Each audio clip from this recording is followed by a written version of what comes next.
하나님 말씀 같이 보시겠습니다. 구약 성경 신명기 16장 9절에서 12절 말씀이 되겠습니다. 신명기 16장 9절에서 12절까지의 말씀을 제가 읽어드리겠습니다. 7주를 셀지니 곡식의 낫을 대는 첫날부터 7주를 세어 내 하나님 여호와 앞에 7절을 지키되 내 하나님 여호와께서 내게 복을 주신 대로 내 힘을 헤아려 자원하는 예물을 드리고 너와 네 자녀와 노비와 내 성중에 있는 레위인과 및 너희 중에 있는 객과 고아와 과부가 함께 내 하나님 여호와께서 자기 이름을 두시려고 택하신 곳에서 내 하나님 여호와 앞에서 즐거워할지니라. 너는 애굽에서 종 되었던 것을 기억하고 이 규례를 지켜 행할지니라. 아멘. 하나님께서 이스라엘 백성들이 지켜야 될 각종 절기에 대해서 말씀하셨습니다. 매년 7년마다 지키는 안식년, 그리고 매 7일마다 지키는 안식일, 그리고 6월절, 맥주절, 초막절, 이러한 절기들을 말씀하셨습니다. 이러한 절기를 강조하신 것은 단지 때가 되면은 지켜야 되는 연례적인 행사로 말씀하신 것이 아니라 선택받은 하나님의 백성으로서의 자기의 정체성을 인식하고 하나님의 은혜를 헤아려 감사하면서 헌신과 합당한 삶을 살기 위한 헌신의 기회로 삼기 위함이었습니다. 그런데 이스라엘은 그들의 역사를 통해서 보면은 실제적으로 이러한 절기들을 잘 지키지 않았습니다. 또 시간이 흐를수록 그들은 어떤 형식에 치우치게 되었던 것입니다. 그래서 신약에 보면은 바울은 이러한 절기를 형식적으로 지키지 말 것을 강조하면서 골로새서 2장 16절 17절 말씀에 보면은 이러한 절기를 지킴으로 그들의 어떠한 정체성을 확립하거나 구원에 이르게 되어지는 것이 아니고 이런 것들은 장래일의 모형으로서 예수 그리스도를 통해서 완성되었다라고 말합니다. 자, 그러면 예수 그리스도가 실체이기에 구약의 모형적인 것들이 예수 그리스도가 오신 뒤에 아무 소용이 없게 되어진 것인가? 자, 그것은 아닙니다. 예수 그리스도를 통해서 하나님 백성이 되었다라고 하면은 구원받은 백성으로서 각종 절기를 믿음으로 지켜야 되며 또 근본 의미를 되새겨 지킴으로써 오히려 자신이 구원받은 하나님의 백성으로서의 그러한 온전한 모습을 드러내는 그러한 모습이 되어야 함을 말씀하고 있는 거예요.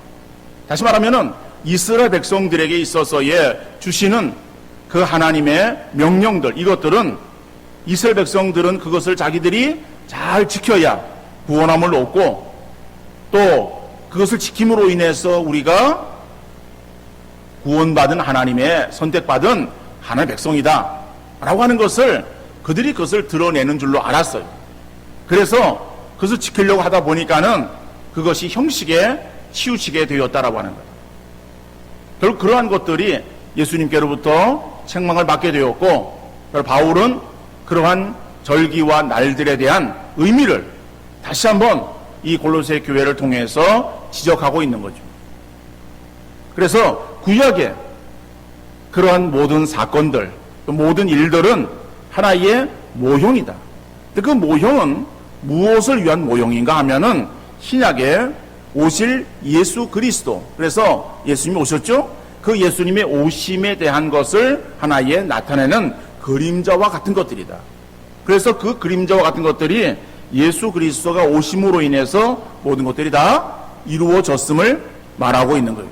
그래서 우리가 구약을 말할 때의 구약 성경은 오실 메시아에 대한 예언의 말씀으로 우리가 정리할 수 있고, 그 다음에 신약은 오신 메시아 예수 그리스도에 대한 말씀으로 우리가 정리할 수 있는 것이죠.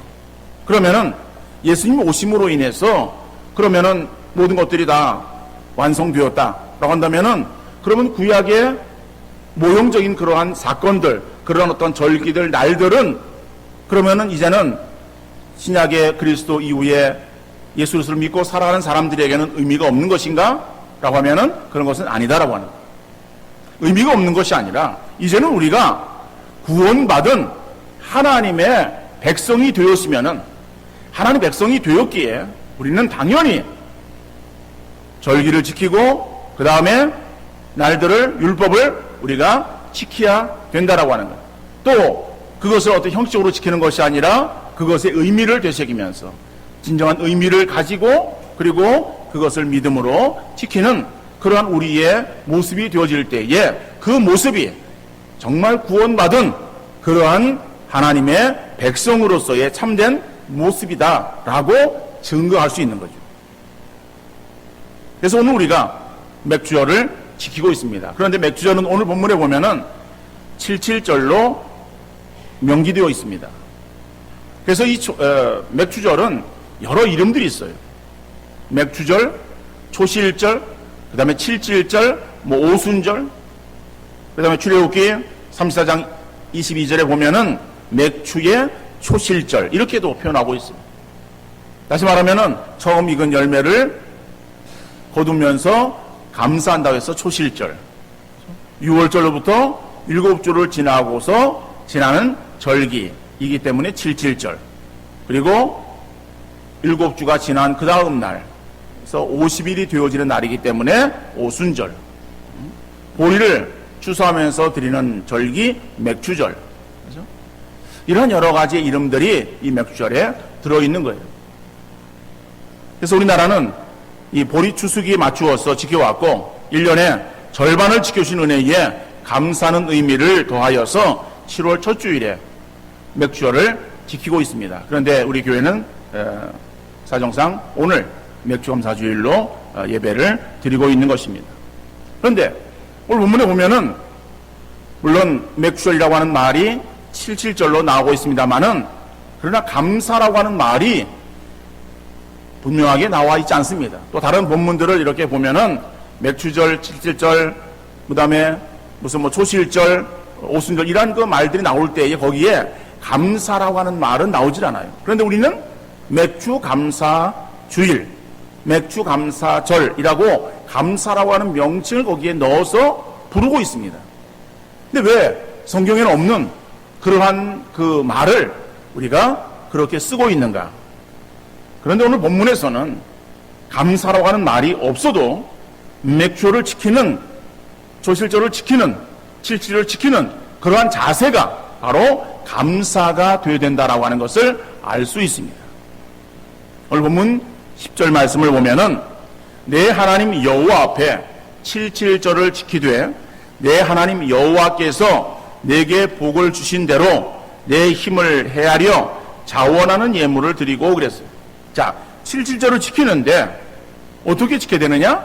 내 하나님 여호와께서 내게 복을 주신 대로. 하나님께서 우리에게 복을 주셨어요.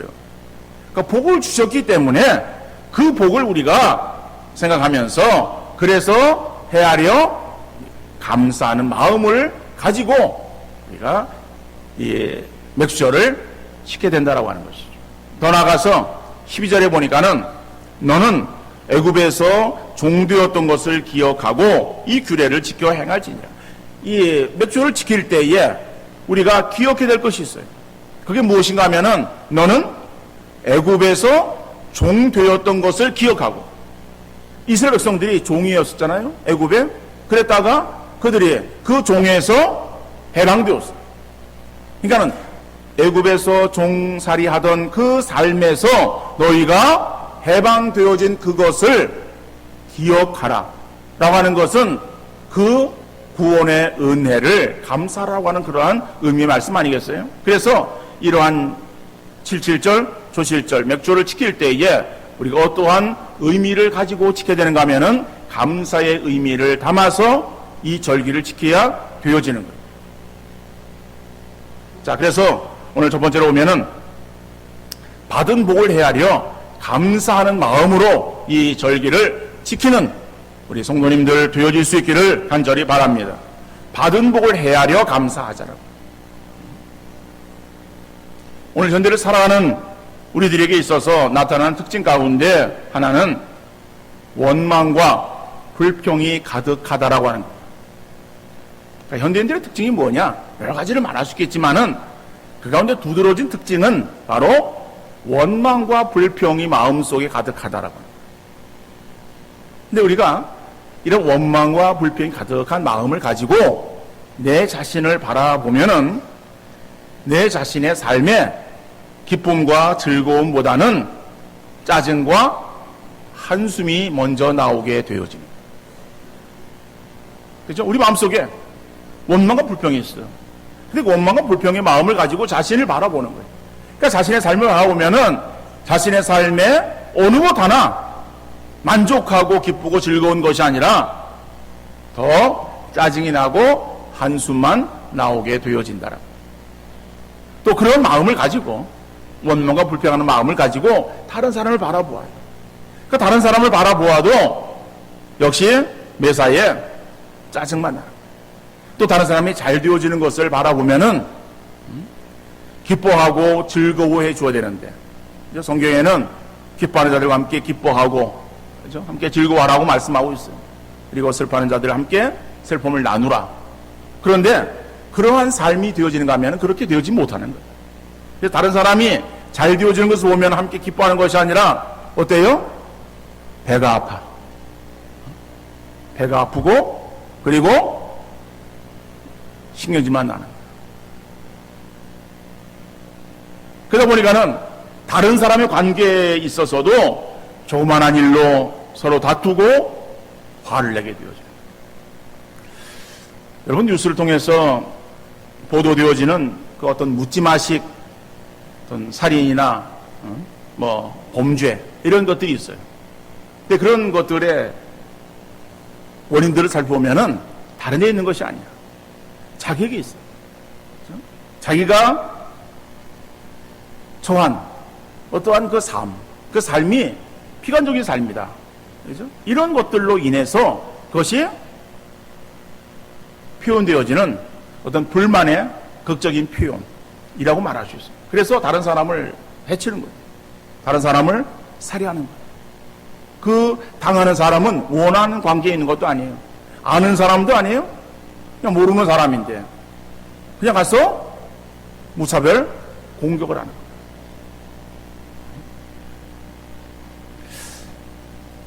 여러분 오늘 우리 그리스도인의 삶의 자세는 세상 사람들이 그러한 마음들을 가지고 그렇게 행한다라고 할지라도 우리는 달라야 된다라고 하는 거예요.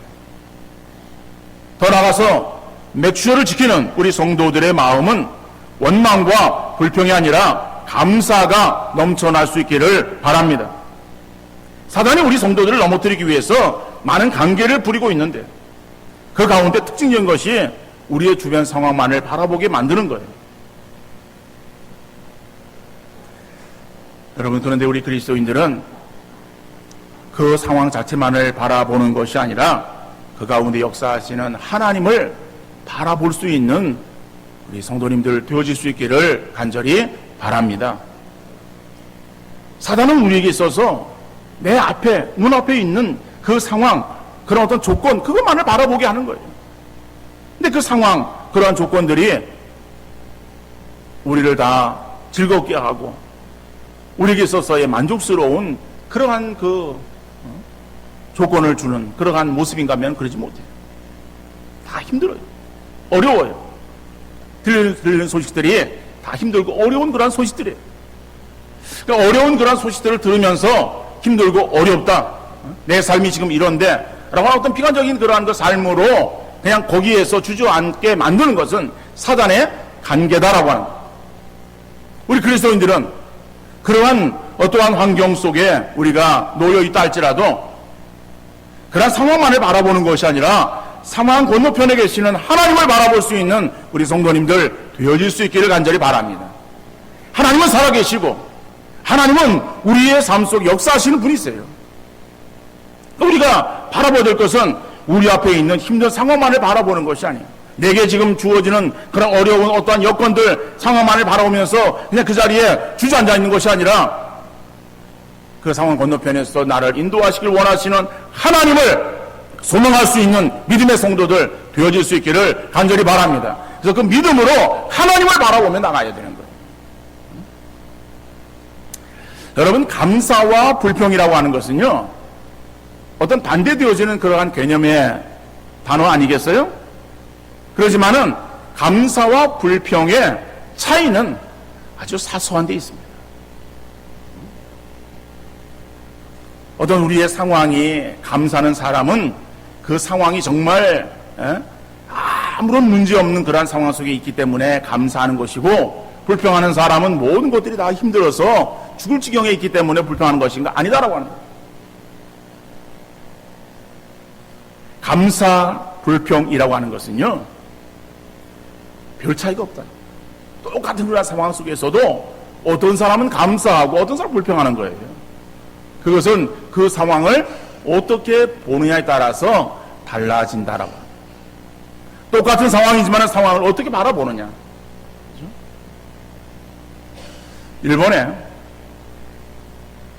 일본에도 많은 기업이 있습니다만은, 그러나 그 가운데 내셔널이라고 하는 그러한 기업이 있어요. 근데 그 기업의 창업자가 마스시다 고노스케라고 하는 사람이라 그래요. 근데 이 사람은 자수성가한 그러한 사업가입니다. 근데 이 사람은 어렸을 때 집안의 몰락으로 초등학교 4학년을 중퇴했어요. 그리고 이제 자전거포 점원으로 사회생활을 시작했다고 합니다. 그러니까 그런 4학년 때, 그러니까 어렸을 때에 부터 사회생활을 행했기 때문에 그가 가지고 있는 것은 그의 몸밖에 없었어요. 그래서 가지고 있는 이 맨몸으로 열심히 일을 했습니다. 결국 그 살벌한 그러한 세상 속에서 570개의 기업과 13만 명의 종업원을 거느린 대기업의 총수 자리에까지 오르게 되었습니다. 사람들이 그 사람에게 성공의 비결이 무엇인가를 묻습니다. 근데 그 사람은 그 성공의 비결로 3가지 조건을 이야기를 했다 그래요. 그 3가지 조건이 무엇인가 하면은, 첫 번째로는 가난, 두 번째로는 허약한 몸, 그 다음에 세 번째로는 못 배운 것. 이 3가지를 얘기했다고 해요. 이것은 자기가 가진 조건이에요.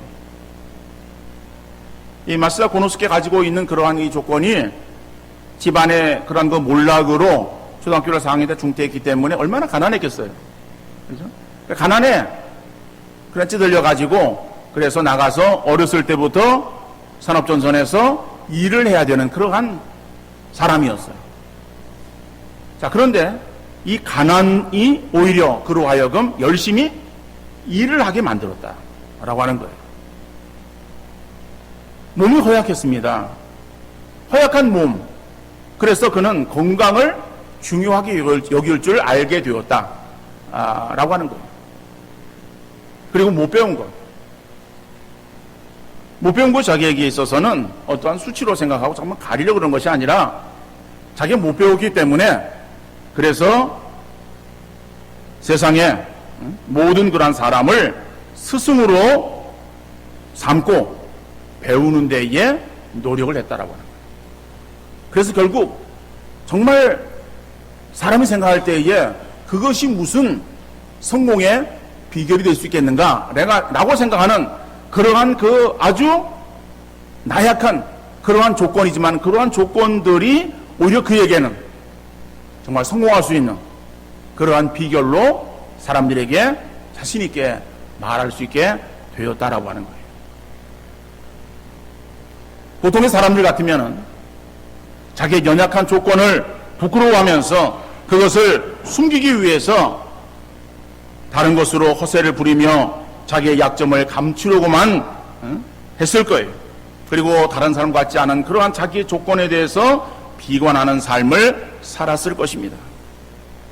자, 그런 사람들은 늘 불평과 원망 속에서 자기에게도 좋은 조건이 주어지면은 더 잘할 수 있을 것이 생각하면서 자기에게 주어지는 환경에 그냥 주저앉아 버리고 말았을 거예요. 여러분, 우리 그리스도인들의 처한 상황, 여러분, 우리가 그 상황에 던져졌는데 그 상황이 어떠한 상황인가? 상황을 바라보면서 상황으로 인해서 우리가 주저앉아 버리고 낙심하고 실망하고 원망하고 불평하는 그런 우리 그리스도인들이 되어서는 결코 안 될 줄 압니다. 오히려 그 상황 속에서 그 상황이 내게 주어지는 것이 하나님께서 내게 주신 가장 최적의 상황임을 인식하면서 그 상황 속에서 하나님께서 내게 원하시는 것이 무엇인가를 찾기를 원하고 그 가운데 역사하시는 하나님의 뜻이 무엇인가를 물으며 하나님을 바라보며 나갈 수 있는 그러한 믿음의 성도들 되어질 수 있기를 간절히 바랍니다. 하나님은 우리에게 있어서의 상황이 다 좋은 상황으로만 주시는 것은 아닙니다. 그런데 그러한 상황이 우리에게 있어서 가장 최악의 상황으로만 주시는 것도 아니에요. 우리가 인간의 눈으로 바라볼 때에는 상황의 조건이 다를 수 있어요. 근데 우리는 그러한 그 상황의 조건에 그냥 주저앉아 있어야 되는 것으로만 생각합니다.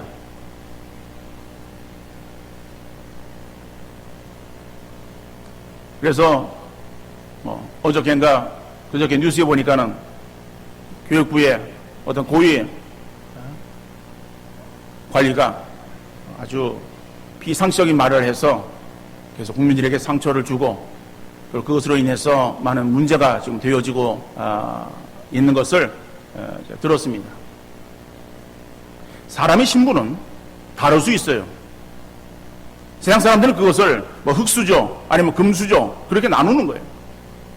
근데 여러분, 주어지는 상황이 우리에게 있어서의 좋지 않은 그러한 상황이 우리에게 주어졌고 그런 상황에 내가 처해 있더라 할지라도 우리의 삶이 거기에 그냥 머물러 있어야 된다라고 하는 것은 아닙니다.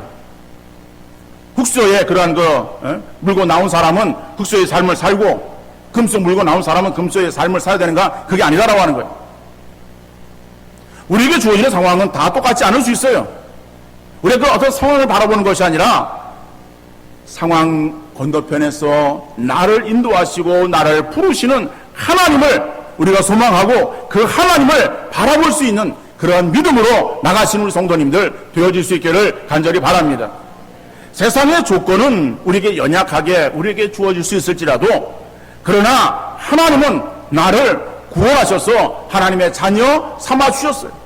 우리가 구원받은 하나님의 백성이 되었으면은 구원받은 하나님의 백성의 그 가운데서는 하나님의 사랑은 동일하게 우리에게 임하고 계시는 줄 믿으시기를 바랍니다.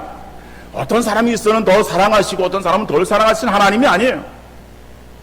그러니까 세상의 조건은 우리에게 다르게 나타날 수 있어도 하나님의 사랑은 우리에게 있어서 다 동일하게 주어지는 거예요. 그래서 우리는 그 하나님을 우리의 아버지로 우리가 믿고 그리고 그 하나님을 우리가 바라보면서 나갈 때에 하나님은 우리에게 있어서 가장 좋은 것으로 우리에게 주시기를 원하시는 하나님이신 줄 믿으시기를 바랍니다. 우리에게 주시는 건 다 똑같지 않아요. 다를 수 있어요. 근데 그것이 차별해서 주시는 것인가 하면 그것이 아니라 우리에게 가장 최적의 것으로 주시는 것이다. 그러니까 내게 주시는 그러한 은혜가 무엇인가라고 하는 것을 우리가 우리의 삶 속에서 헤아려 우리가 살펴보고 그리고 하나님의 은혜에 감사할 수 있는 믿음의 성도들 되어질 수 있기를 간절히 바랍니다. 다른 사람과 비교하면서 다른 사람은 이런데 나는 이렇고 라고 하는 그러한 것들이 우리에게 중요한 것이 아닙니다. 우리는 내게 주시는 하나님의 은혜가 있습니다. 구원을 나에게 개인적으로 베풀어 주셨으면은 하나님께서 내게 주시는 그러한 그 나만의 어떠한 그러한 은혜가 있습니다. 그 은혜라고 하는 것은 우리가 헤아려보지 못하면은 알 수 없는 거예요. 근데 헤아려보면은 우리 베풀어 주는 그러한 그 하나님의 사랑과 은혜가 얼마나 큰지 우리가 이루 헤아릴 수가 없다. 여러분의 오늘 본문은 헤아려 하나님의 은혜를 헤아려 감사하는 그러한 믿음으로 절기를 지키고 그리고 우리의 신앙생활을 감당할 수 있는 믿음의 귀한 성도들 되어질 수 있기를 주님 이름으로 축원합니다. 두 번째로 기쁨으로 지키기를 바랍니다. 우리가 절기를 지킬 때에 또 우리의 신앙생활 속에서 기쁨으로 행하는 우리 성도들이 되어야 될 줄로 믿습니다. 오늘 본문 11절 말씀이에요. 너와 내 자녀와 노비와 내 성중에 있는 레위인과 및 너희 중에 있는 객과 고아와 과부가 함께 내 하나님 여호와께서 자기의 이름을 두시려고 택하신 곳에서 내 하나님 여호와 앞에서 즐거워할지니라 그랬어요. 즐거워라. 그러니까 즐거움으로 우리가 절기를 지키라. 여러분, 그런데 오늘 11절 말씀을 아무리 우리가 유심히 살펴보아도 이 11절 말씀 속에서 보면은 즐거워라고 하는 말은 있어도 조건이 나오질 않아요. 너희가 이러이러한 조건이기 때문에 즐거워하라 라고 하는 그런 조건이 나오고 있지 않다라고 하는 거예요. 조건이 나오지 않는데, 근데 오늘 본문은 뭐라고 말하는가 하면은 즐거워하라고 말씀하고 있어요. 이것은 우리가 절기를 지키거나 우리가 신앙생활을 행하거나 우리가 기쁨으로 감당해야 될 것을 말씀하고 있습니다. 근데 사람들은 이구동성으로 즐겁고 기쁜 일이 있어야 즐거워하고 기뻐하지 않겠느냐라고 반문하는 거예요. 물론 맞는 말이에요. 이시적으로 틀린 말이 아닙니다.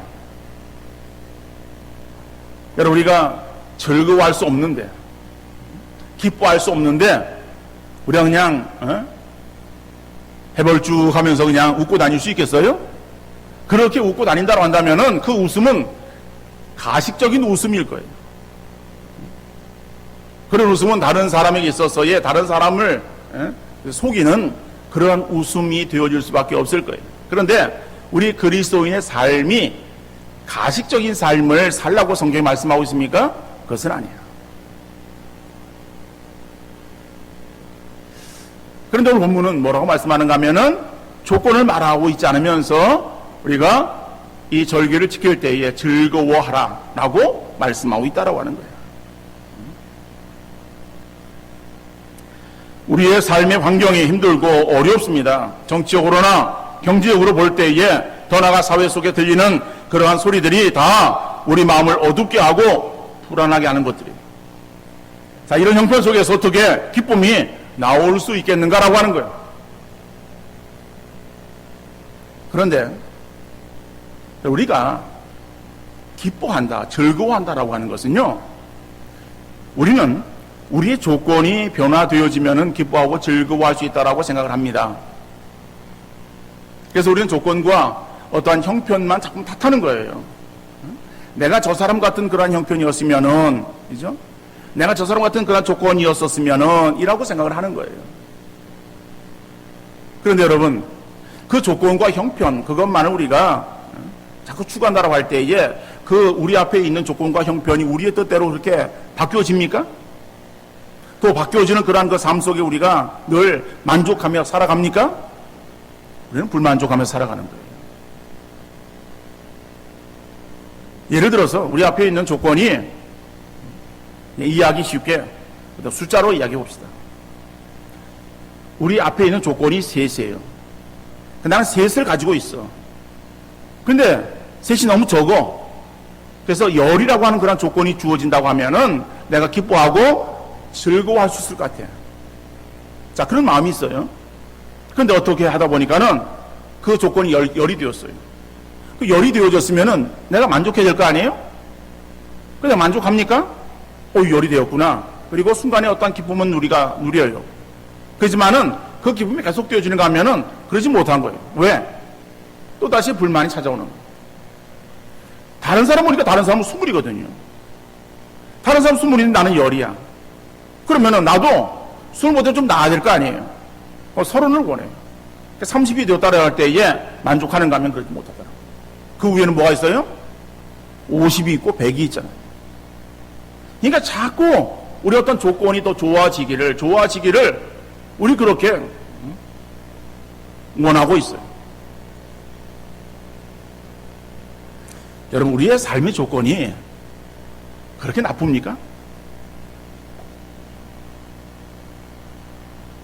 우리의 삶의 조건이 그렇게 나쁘지 않아요. 근데 우리는 우리 안에 계속해서 우리가 지나왔기 때문에 그것에 인식하지 못하는 거예요. 우리 기성세대들은 우리가 알고 있잖아요. 우리의 어렸을 때에 그런 우리의 삶의 환경이 어땠는지를, 그리고 지금의 우리의 삶의 환경이 지금 어떤지를 우리는 너무 잘 알고 있어. 왜? 우리가 체험하고 있기 때문에. 체험해서 알고 있지만은 우리는 그거에 대해서 우리가 인식하고 있습니까? 인식하지 못하는 거예요.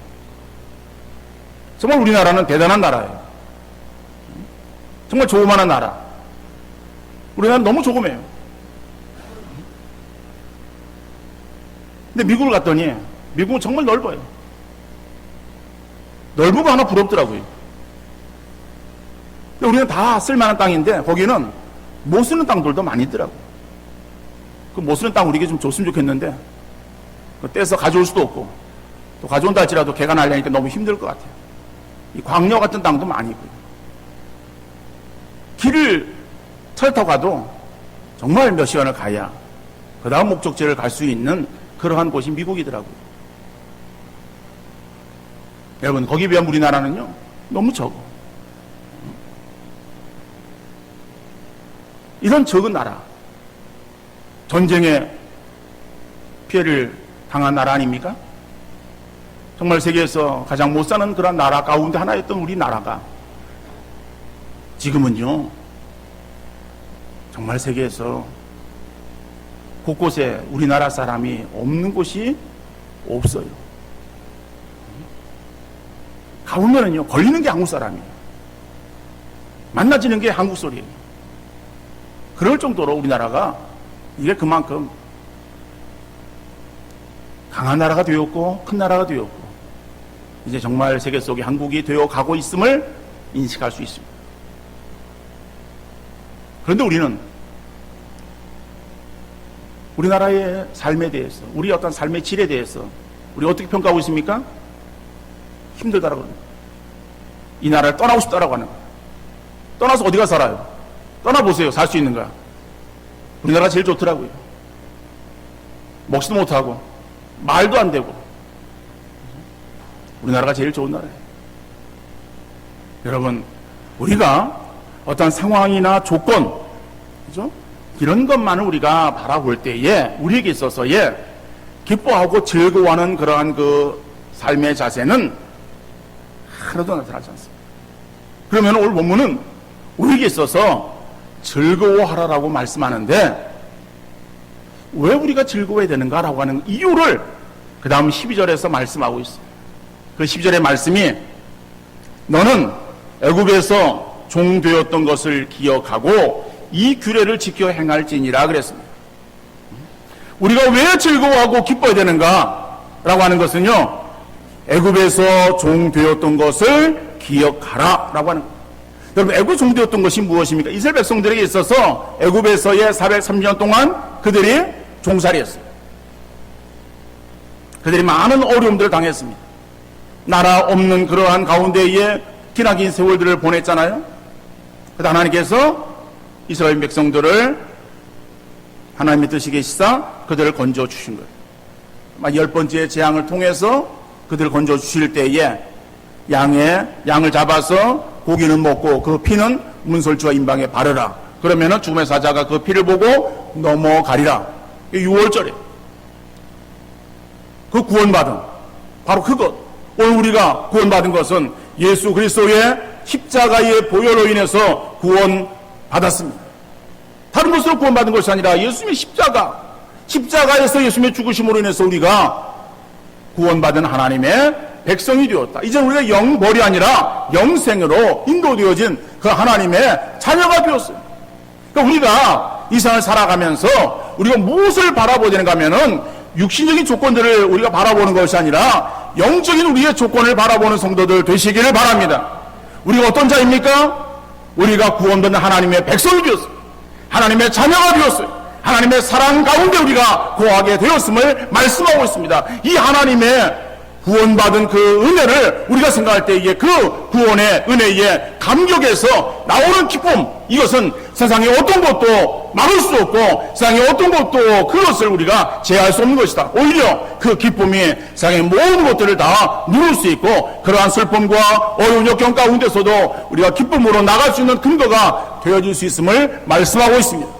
여러분, 우리가 우리의 삶에 있어서 사단이 우리를 노략질하는 관계에 우리가 치우쳐서 내 앞에 있는 어떤 상황이나 조건, 어려운 환경들만을 바라보지 마시고 우리가 하나님이 나를 불러서 하나님 자녀 삼아주시고 구원시켜주신 그러한 예수 그리스도의 십자가와 부활을 우리가 바라보면서 그 은혜에 감격하는 믿음을 가지고 이 세상 속에서 나갈 수 있는 성도들 되어질 때에 우리는 세상의 조건에 치우쳐서 쓰러지고 넘어지는 그러한 인생들이 아니라 오히려 주님이 주시는 기쁨으로 인해서 이 세상을 넉넉히 승리하는 믿음의 삶이 되어질 줄로 믿습니다.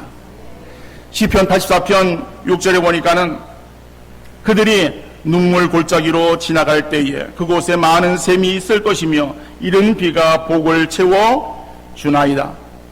여러분, 우리가 살아가는 인생 눈물 골짜기 같은 인생이에요. 힘들고 어려운 인생이에요. 정말 눈물 없이는 걸어갈 수 없는 그러한 골짜기, 이것이 우리의 인생 골짜기다라고 할 때에 그러한 골짜기 지나가면서도 우리 가운데에 구원의 그러한 그 샘솟는 기쁨이 우리에게 있을 때에 그럴 때 그것이 오히려 우리의 삶을 선한 것으로 인도할 수 있음을 말씀하고 있습니다. 바로 그러한 사람은 어떤 사람인가 하면 5절에서는 주께 힘을 얻고 그 마음에 시온의 대로가 있는 자는 복이 있다라고 말합니다. 여러분, 상황을 바라보면서 상황 속에서 우리가 넘어지는 것이 아니라 정말 하나님이 나의 하나님이 되시고 하나님이 나를 구원해서 구원받은 하나님의 백성이 되었다라고 하는 이 사실을 인식하는 구원의 은혜, 구원의 그 감격, 그것을 가지고 나갈 때 우리의 삶은 슬픔과 걱정과 근심, 염려가 아니라 기쁨과 즐거움의 삶을 살아가게 되어질 줄로 믿습니다. 여러분, 우리는 연약한 육신을 가진 존재들이에요. 그러나 우리가 바라봐야 될 것은 우리 가지고 있는 육신의 눈만을 가지고 어떤 조건만을 헤아리지 마시고 우리는 하나님의 자녀가 되었음을 인식하며 영적인 눈을 가지고 더욱더 하나님의 은혜를 우리가 바라보고 하나님께 베풀어주는 그러한 그 놀라우신 구원의 은총을 우리 더욱더 소망하는 믿음의 성도들 되어질 수 있기를 간절히 바랍니다. 그래서 이 맥주검사주의를 지날 때에 열려진 행사로 지나지 말고 정말 이 가운데에 정말 하나님께서 우리에게 베풀어 주시는 그러한 그 구원과 또 날마다의 그러한 은혜를 헤아리면서 그래서 감사와 기쁨으로 절기를 지키고 또 이 절기만 지키는 것이 아니라 우리의 삶이 하나님께서 베풀어 주는 그러한 그 구원과 은혜로 인해서 늘 감사하며 늘 즐거워하며 기뻐하며 믿음으로 승리하는 우리 모든 성도들 되어질 수 있기를 주님 이름으로 축원합니다.